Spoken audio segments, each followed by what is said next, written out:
ጥገት ላም በርካታ ጥጆችን ወልዳ ያሳደገች አንድ የምትታለብ ጥገት ላም ነበረች። ሌላ ቅልብ በሬ ባጠገቧ ታስሮ እንዲህ ሲል ዘለፋት ላሟ ላይ አትኩሮ። አንቺ ጅላጅል ላም አመፅም አታውቂ፣ ጠዋትና ማታ አንጡራሽን በሰው የምትነጠቂ፣ ሳርና ተላ ፍሩሽካ ሲሰጡሽ ሰዎች የራሩልሽ መስሎሽ የወደዱሽ፣ የጥጃሽን ድርሻ ቀን ማታ እያለቡ በወተትሽ ረክተው ባይብሽ ሲጠግቡ፣ ቅቤሽ እያወዛቸው በእርጎሽ ሲደልቡ፣ ሳርና ፍሩሽካ እየወረወሩ በአንቺ ተዋጽኦ ሰርክ እየከበሩ፣ እስኪገባሽ ድረስ ነፃነት ሚስጥሩ ከንቱ በመሆንሽ ሲጠግቡሽ ይኑሩ።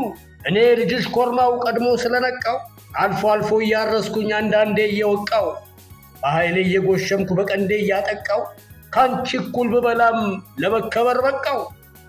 እንዳንቺ አንገት ደፍቶ ዝምታ የመረጠ ሲያልቡት ያልተዋጋ ጎጥ ያልበጠበጠ፣ ሳር ተወርውሮለት ወተት እየሰጠ ዘላለሙን ይኑር እየተረገጠ።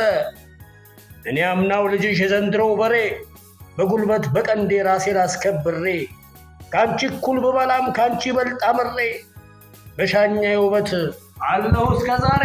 የበሬን ዘለፋ ካዳመጠች ኋላ በአግባቡ አስረዳችው ላምም እንዲህ ብላ። ማንነትን አምኖ ኑሮን እንደመምራት ምን ጥቅም ይገኛል ሰው ሆድ በማዋጣት?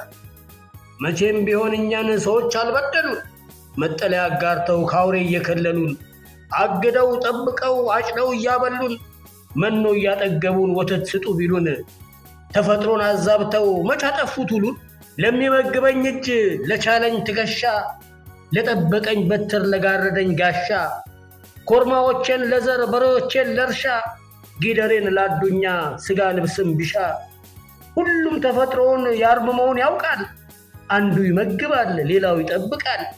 ያለ የኖረ ነው ለምን ያናንቃል? አንተ በመስባት ኩራት ቢገባህም የተከበርክለት ሚስጥር አልገባህም። በሬው ሲወርፋት ላሟም ስታስረዳው አራት ልዩ ሰዎች መጡ በማለዳው። እንግዳ ሰውና ክስተት ተመልክታ በሬን አረዳችው እንዲያለች ላሚቷ።